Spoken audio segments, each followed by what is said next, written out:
Hi, I'm Randall. I thought I'd play around a little bit with Bird of Paradise pose today. Svarya Dvijasana, as they say in Kentucky.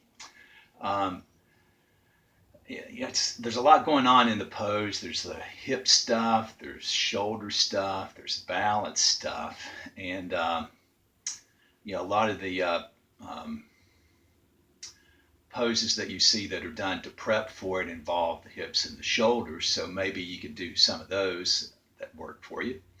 And then add in the head and the neck and the eye awareness and components of the pose too. Maybe that'll help with your balance, but also give you a little more access to the hip and the shoulder stuff. That's one way to think about it, not the only way.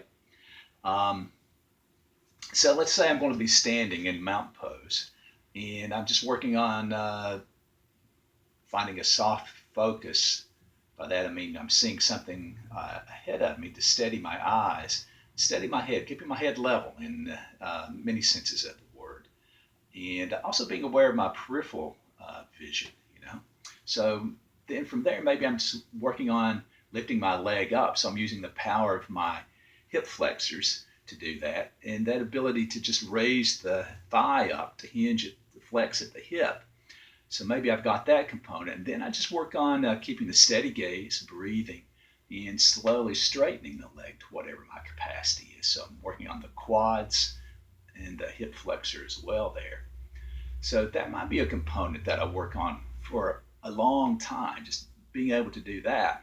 And then if I can stay steady and straighten the leg, and then or let's say I start with the knee bent, then I try to stay as vertical as I can to get the clasp. Maybe shoulders back, spine long. Maybe I even experiment with looking up slightly. That might be a reflex that helps me to stay upright. So I'm looking slightly up as I straighten my leg.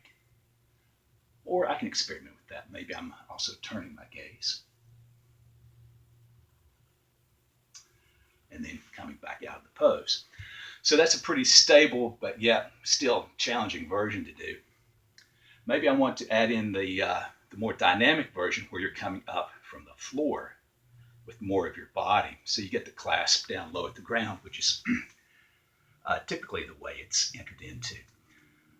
So maybe I've done my shoulder work, my hip work, so I can get this position and get the clasp. And now come back to an awareness of how much your head is rotated, how much your head is lifted, flexed, or extended. Experiment with if it helps you to look down, or if it helps you to look out or even up slightly. Those are some other aspects that involve reflexes that might assist you in the pose. Okay, breathe. Maybe I'm going to get a focus out in front of me, and then keep my eyes steady even as I'm coming up. And then go into the straight leg. Keep a steady focus, a soft focus, even as I'm slowly coming down. And back to your mountain pose. So that's a lot of stuff to play with there. But the eyes, where they're looking, steady gaze or moving, the head position, and the hips and the hamstrings and all that, that's a whole other story that's part of the story too. All right, so play with that, see how it goes. Thanks.